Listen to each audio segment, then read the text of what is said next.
It's a quick test, guys. I have been facing some problems with the connection here, not only in my city, in the place I am now, but in the whole state.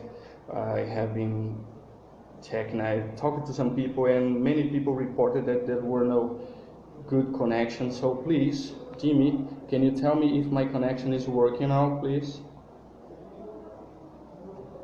I'll be waiting for your reply. If the connection is okay, I start my presentation for real.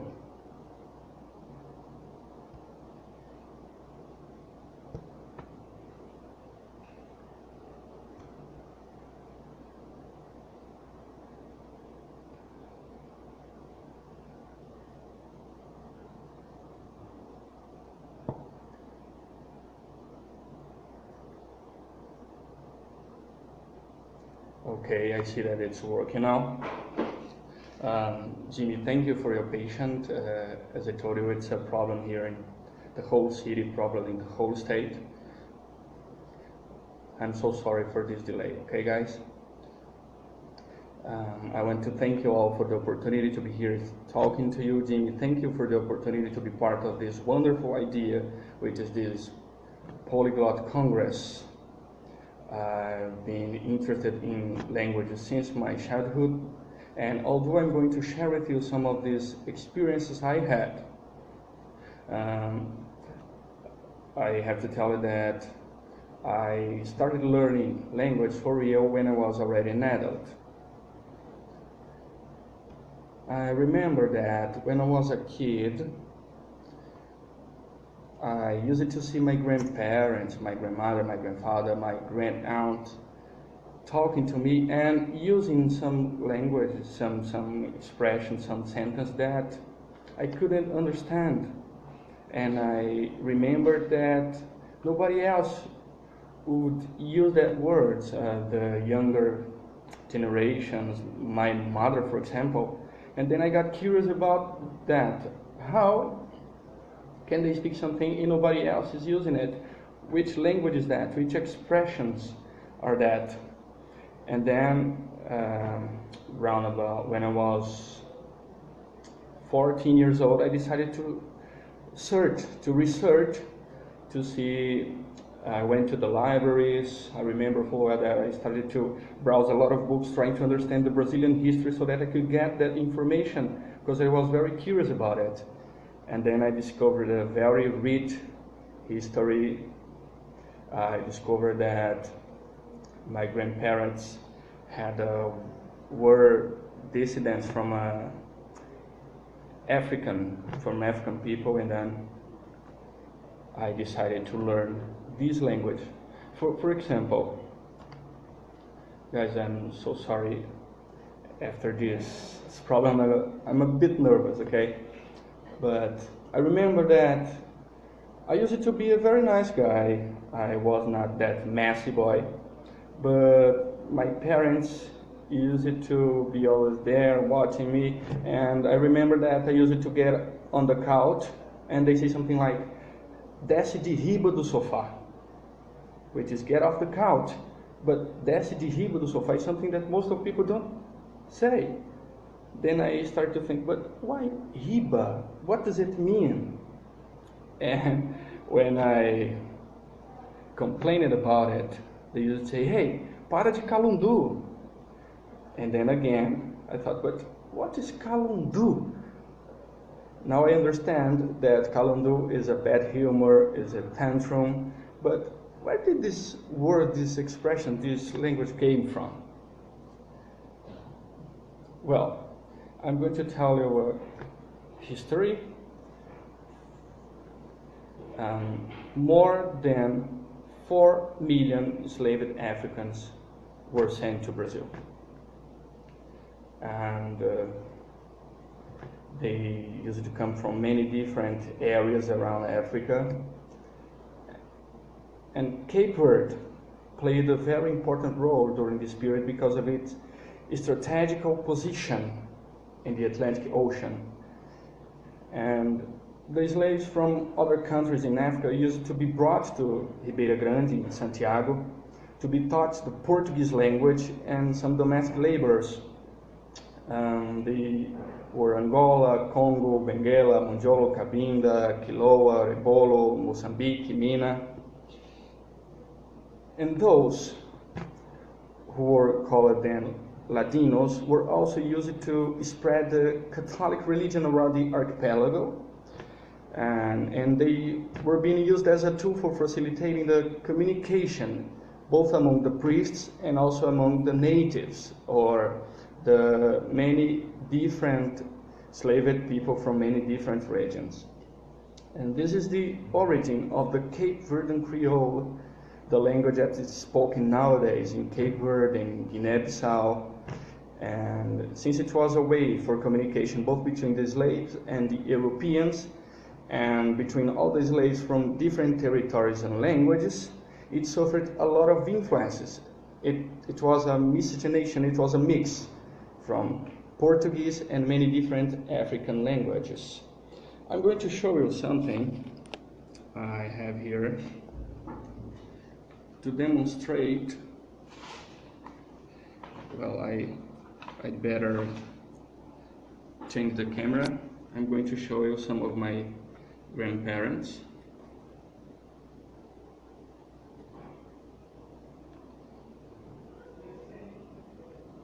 Just a second, because I still continue having problems with the connection here. Well,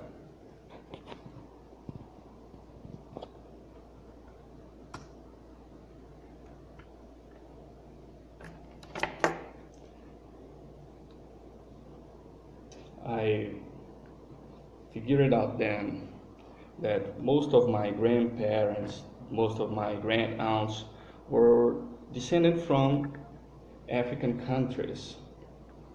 There was even a grand-aunt who used to be called Yaya, which is a word to define a grandmother in Africa, and I didn't know because it was not her name, so why people used to call her Yaya? So let me show you something. I hope that you can see the image.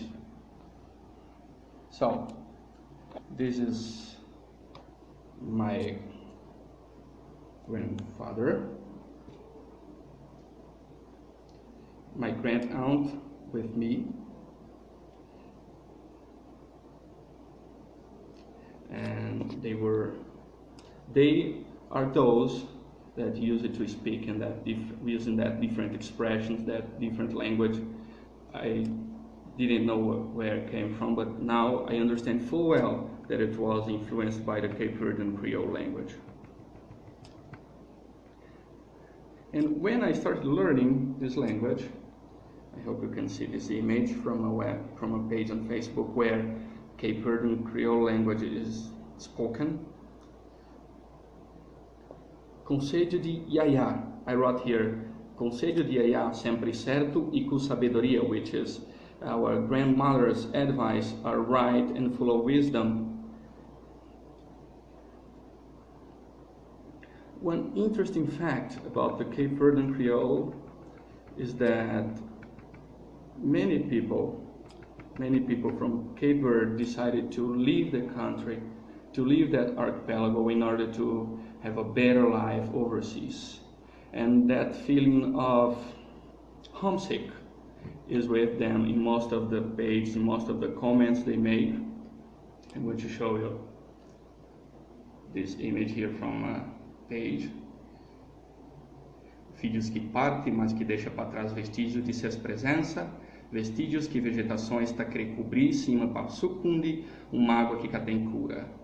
So they are expressing here the homesick feeling that for those who left the country but still want to go back, although the situation there is not good. And it's funny because it influences my language, it influences the way I learn Cape Verdean Creole. I'm going to show you here now. Here, in the same day, I was writing in Cape Verdean Creole and also in Malay. In Malay, I was very happy saying, oh, I'm on vacations now, so I'm very happy because now I can take a rest.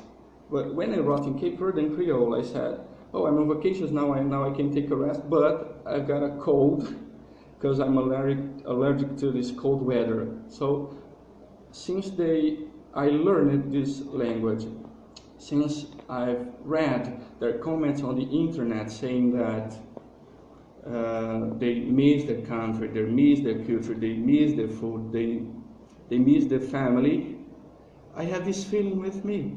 So this language this language has a very strong influence in my mind when it comes to expressing feelings, and that's the way I'm used to speak this language. I'm fluent in Cape Verdean Creole now, but most of the vocabulary I have are from this web page because I didn't have the opportunity to keep in touch with many native speakers.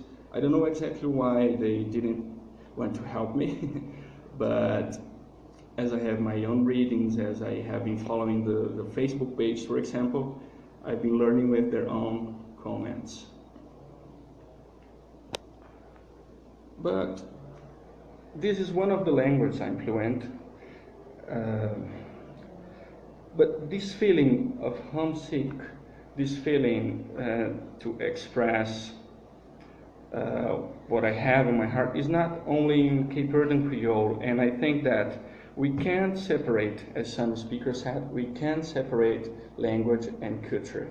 And the way we learn a language, the way we immerse into the culture, will demonstrate the way we will speak. So we're not only talking about being fluent, speaking 2,000 words, knowing many different expressions, but if you don't immerse in the culture, you have a superficial knowledge about that language. Because one thing is when we speak something that they can understand, when you speak the language and they say, okay, he knows a lot of grammar, he or she knows a lot of vocabulary, but it's different when you can talk to them in a way that touches their heart, when they say, oh, he understands the way we think, he understands our way of life. And talking about that, when I was 16 years old, I read a book, a Brazilian book, named O Homem que Sabia Javanês. The Man Who Could Speak Javanese. There is a translation in English. The Man Who Knew Javanese, but I don't like this translation. And I was just amazed by that different language. I was just amazed by that book, and I also watched the movie. Now I have the comic, in which a man pretends to speak Japanese to get a good job, and he becomes a Brazilian representative in the foreign affairs, just lying all the time.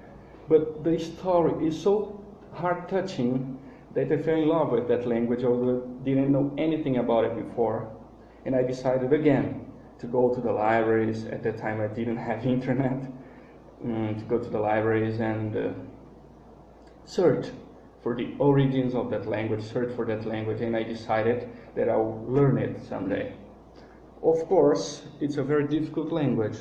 Nowadays, because of some cultural changes, it has become easier, but it has 3 different degrees depending on the person you're talking to. So native speakers told me, if you learn Javanese, it's the same as if you were learning 3 different languages because of its complexity. And then I figured out that I could start with an easier, with a friendlier language, which is Indonesian or Bahasa Indonesia. And when I think about Bahasa Indonesia, the word that comes to my mind is teman-teman, which is friends, because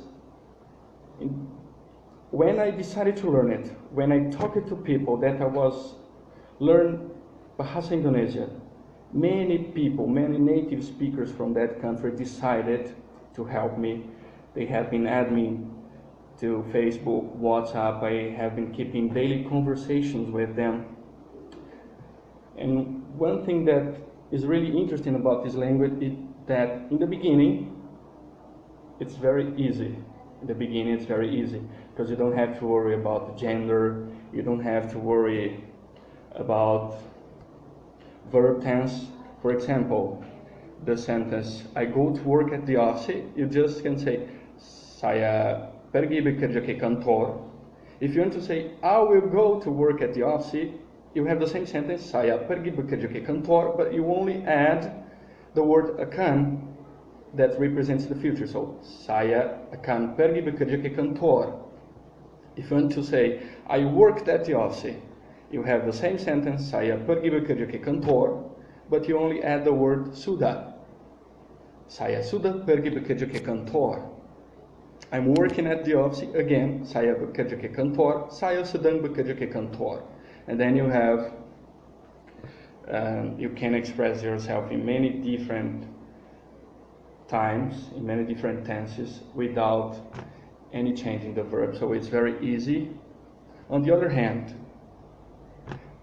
as long as you go further, as long as you go deep to that language, there is something that in the beginning scared me a lot.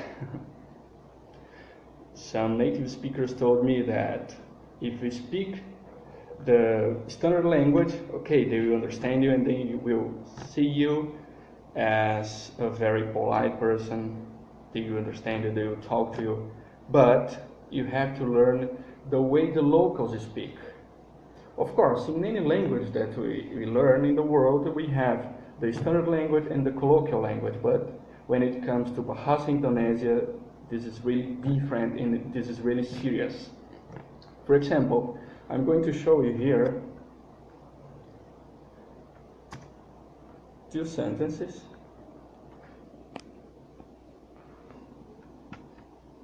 Just a second, these are not the sentences.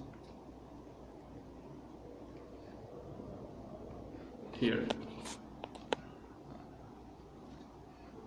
The first one, tawak itu pengen ngomong sama lo.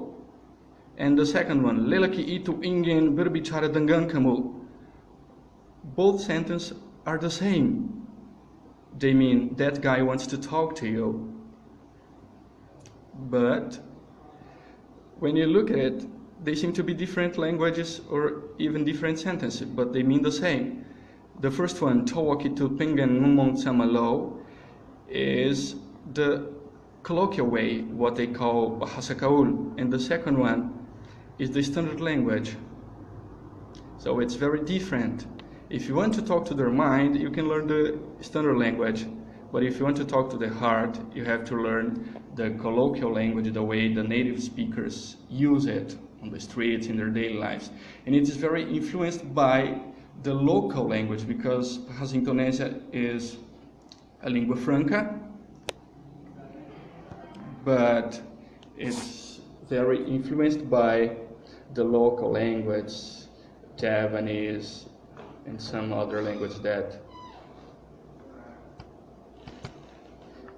or are used in the local communication, the daily life communication. And as I've been learning a lot from my friends, when I think about Indonesian, or when I think in Indonesian, when I speak Indonesian, I feel that I'm friendly. I feel that I'm being friendly, that I'm talking to friends. Even when I'm talking to myself at home, in my mind I'm talking to someone, I'm talking to a friend, I don't know exactly why, but the way I learned this language defines the way I feel when I speak it. I don't know if you have the same feelings about it. I'm also waiting for your comments. You can comment at any time during this speech, okay? I'm going to show you one of my Facebook posts related to it. Here I'm saying that I'm very happy because I have good friends and I like to make new friends. Sangat suka mencari kawan baru, aku telah sangat gembira sejak bertemu dengan orang banyak. So, most of the time, I talk to them, and many Indonesian people, when I shared the information that I was going to talk about this language, many Indonesian native speakers decided to add me on Facebook, and they told me that they would be following my speech. So it's something completely different from the Cape Verdean Creole, which I learned only by reading. And the Indonesian now, I learn talking to people every day. I usually have to go to bed later because of the time zone difference, but I talk to them on a very daily basis, and they have been helping me a lot to improve this language. I started learning it 4 months ago, so I'm still in the beginning. I have a lot to learn, but I hope that I will be fluent. I want to be fluent in this language. Another language that I'm fluent is Spanish. I started learning it at school, in a school I was working at. Talking to friends, again, I didn't have books, I didn't have the grammar, I didn't have any tool to learn it, but the native speakers. So I'm used to say that the native speakers are my best resource. Always, always, they are my best resource. And I decided that I want my daughter to grow up speaking a different language. Although I'm not a native speaker, I want to help her to grow up at least understanding Portuguese and Spanish. So I and my wife decided to start this project at home. My wife is going to talk to her always in Portuguese, but I'm going to talk to her always in Spanish. And it's been working, of course. We know that the progress goes in a very slow pace, but we have to be patient. I remember that in the beginning, when I used to talk to her in Spanish, my little daughter looked at me like, what are you saying? She couldn't understand anything, although Portuguese and Spanish are very close to each other. But then, after some days, I used to ask her questions, and she started to reply, although in Portuguese, but she could understand what I wanted from her, what I wanted to tell her. I know that it will take a long time for her to learn it, for her to understand and speak. But for example, here I posted some weeks ago on Facebook that she wanted to watch a video, and then I gave her the opportunity to watch this video, this educational video in Spanish, and she was there singing the music, she was singing the songs. Here's my little daughter, me and my wife. The image is not, now it's better. Isadora, Enzo, my wife Milena, which has been helping me a lot in this. And you see that I share here the Colombian flag because most of my Spanish accent comes from Colombia, because I have many friends out there and I talk to them again very often. I have never been to Colombia. By the way, the only country I've been to is Bolivia, which is nearby here. I still want to visit other countries. I still want to improve the language I speak by visiting there, but for those who don't have the opportunity to live in a different country, for those who don't have the opportunity to learn a different language, going there, spending some time there, it is not so extremely necessary. You can learn by talking to people. Today we have many tools on the internet.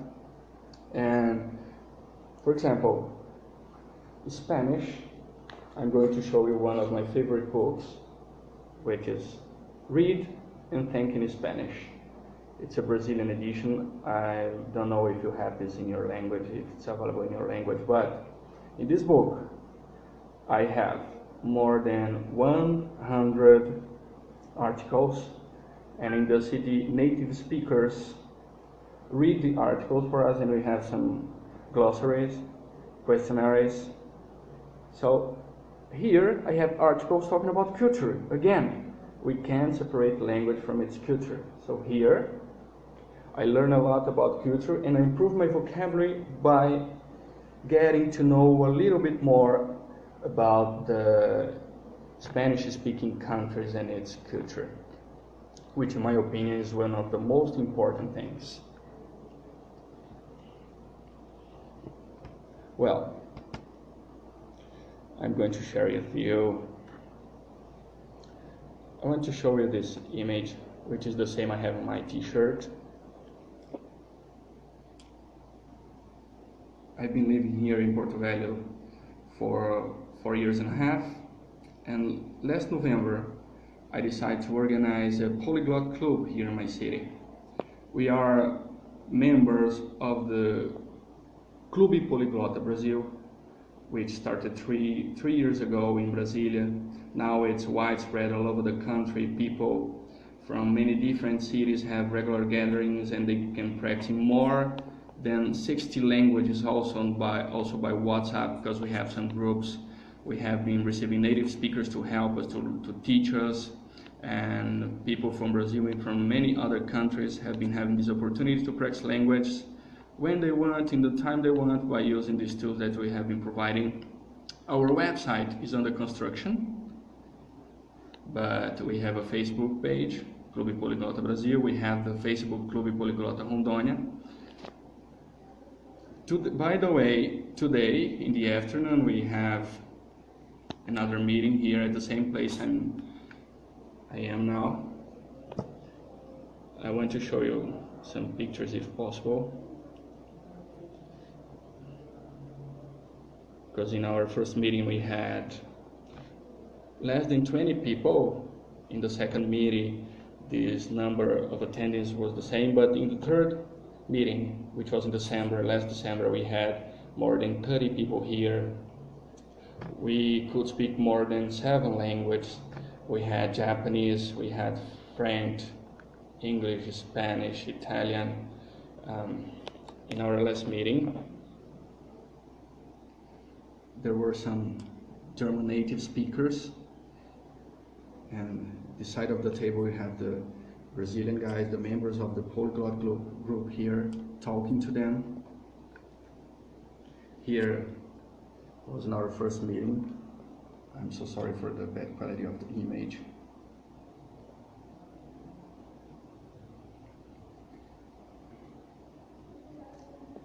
Here is the Japanese table.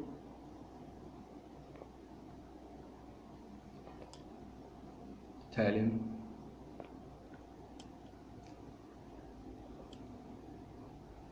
And one of the things that, in my opinion, was very important to me is that one of the members of the group once posted on his Facebook personal page something that is really heart-touching. He allowed me to share this with you. For those who can speak and read in Portuguese, here it is. For those who can't, I'm going to translate in a few words, of course. He said here that his son told him about this group, which is the Clube Polyglota Porto Velho. We have regular meetings. We call it Café Polyglota. And he said it was the very first time he could speak in English with his son. And he's an English teacher, a very well-known English teacher here in the city. And he said that it was the very first time he could speak in English with his son. And after breaking the ice, he said that he will enjoy this moment more often. And he was very proud of his son when he saw him speaking fluent English, and also talked to the German guys who were here in our last meeting. So again, language touching our hearts, language talking to our hearts, and I'm very proud to be part of this story. I'm very proud to be part of this group, because these people are really amazing. These people are really amazing. Also, I have a project. I've just started a project, because I see that most of people only like to learn some more frequent spoken languages, famous languages, widely spoken language. Am I really concerned about it? I decided to learn endangered language, indigenous language, the so-called minority language, although I don't accept this definition. And one of these days, I was talking to a guy. He is from East Timor.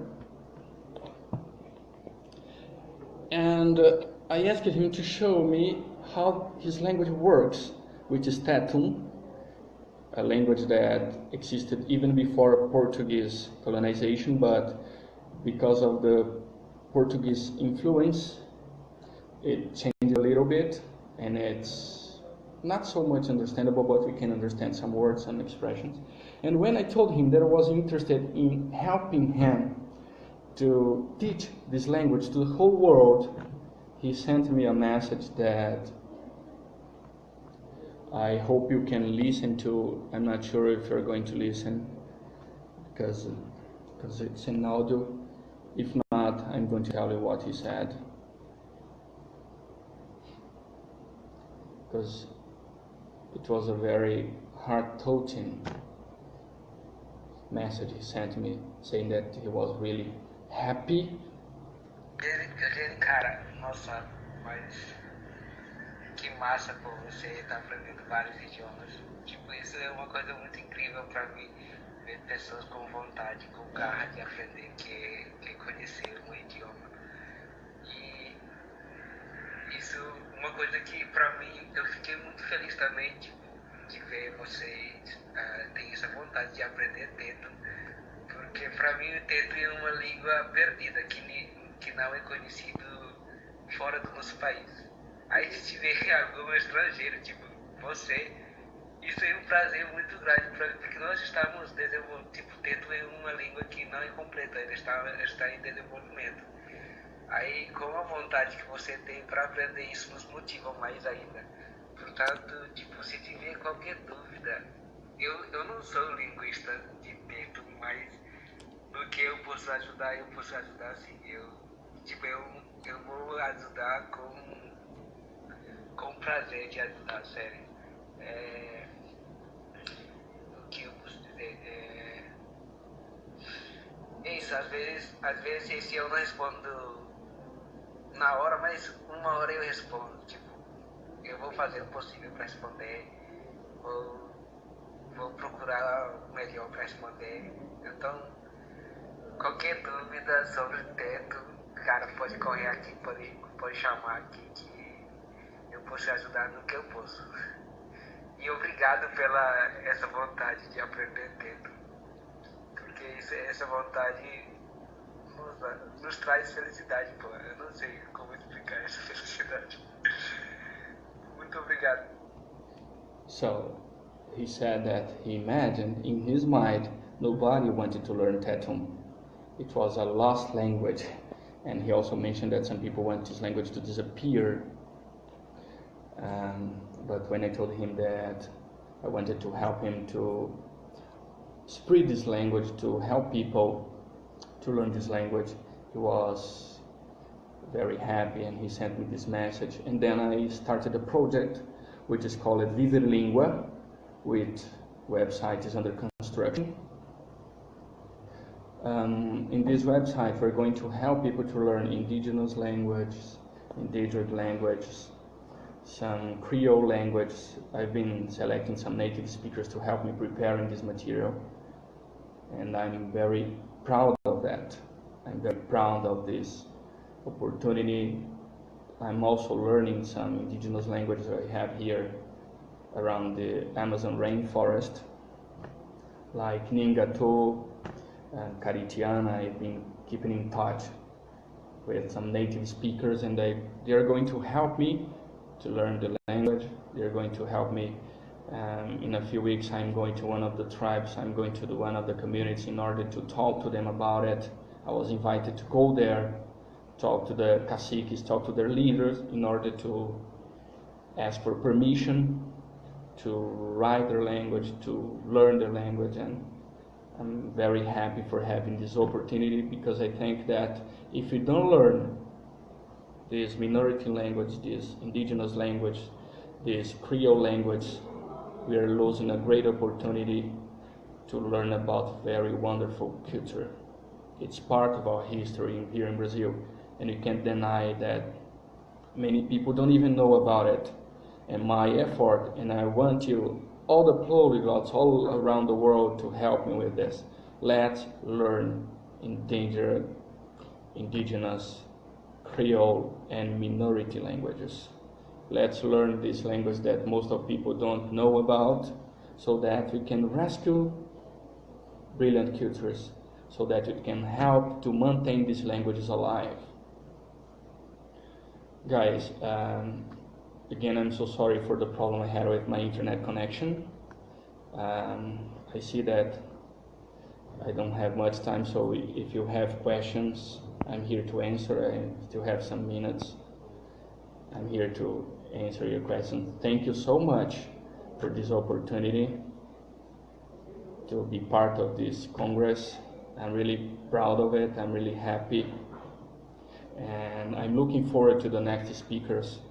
And I will be here watching them. In the afternoon, if I'm not online, I'll be here in our Polyglot gathering, where we're going to have some people speaking about their life experiences. For example, there's a girl who's going to speak about how Spanish changed her life, because she was abandoned when she was a child, and somehow she learned Spanish, and now she helps people from different countries who come to our city in order to have a better life. This is just an example of what we're going to have today afternoon. I hope all of you could be here, being part of this gathering, because it's also a very heart-touching moment. Thank you so much for being here. Thank you so much for watching my speech. Dorca, hi Eugenio, hi Dorca. Lais, I love this quote, native speakers are my resource. I think that's so, yeah, for sure, Lais. There is no better way to learn a language than having the opportunity to talk to native speakers. Bote agora, hola, hola, ¿cómo estás? Yo no sé si he pronunciado tu nombre correctamente. Thank you, Pedro, it's very cool, thank you so much. Well, guys, if you have questions, I'm here.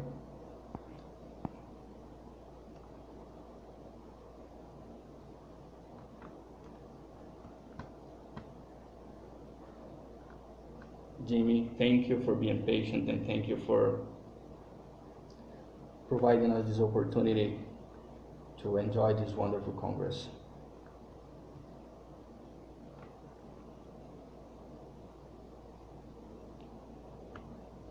Hi, Eugenio, thanks for talking to us. Oh, thank you, John, for being here, for being patient and listening to me. If you have any question.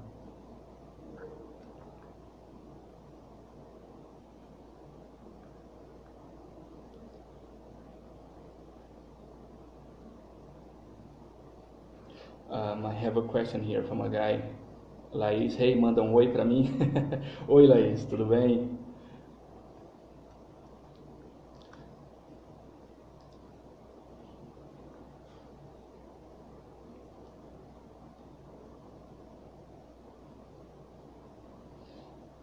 Paris Downing, in your opinion, how many speakers is enough to save an endangered language? It's a very difficult question, Paris. It's a very difficult question because, for example, here in our Caritiana community, only 300 people speak the language. And we can imagine that it's a great amount of people, because in some other communities we have 10, 12 people. So the thing is that if one person can speak that language and teach this language to another person, we have two. So we have people using it, communicating using that language. I don't think about numbers.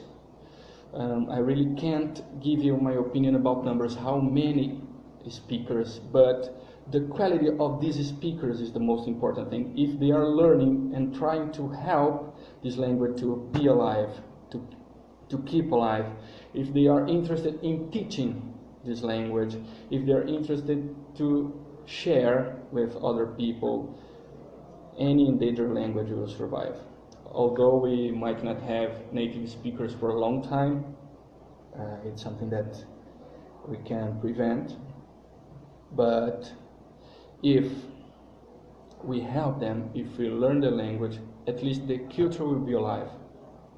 So thank you for your comment. I hope that I could answer your question properly. There's a question here.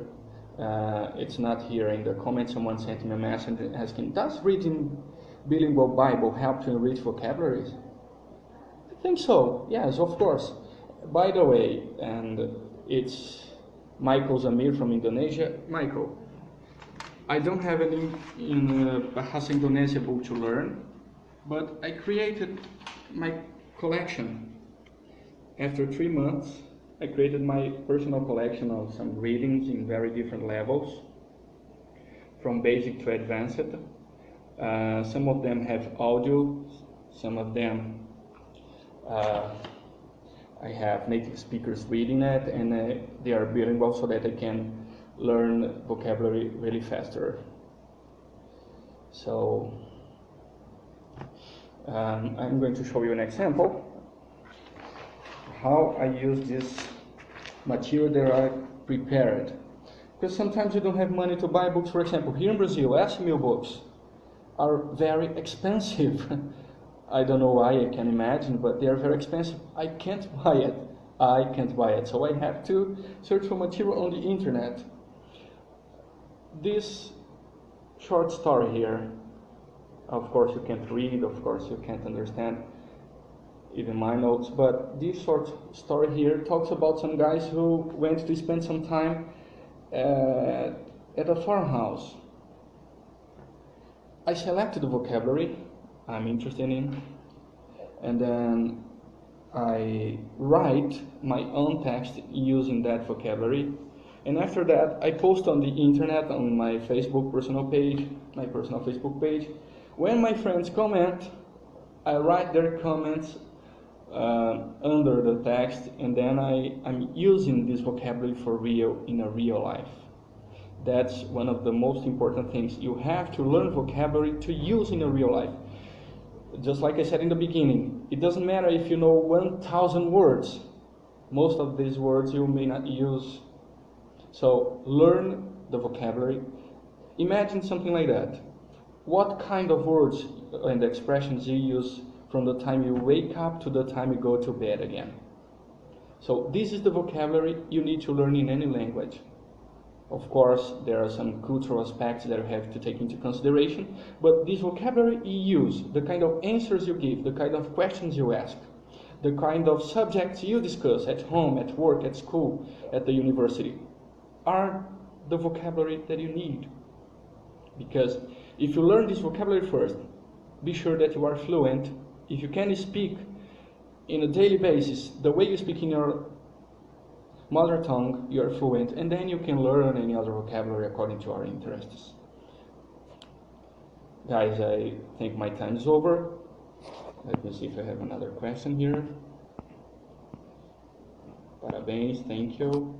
So, thank you again, guys. Jimmy, thank you so much for this opportunity. I'm looking forward to the other speakings. I'm really glad to be part of this Polyglot Congress, and I hope that you can have it more often. Thank you so much, guys. Bye-bye. Have a nice day.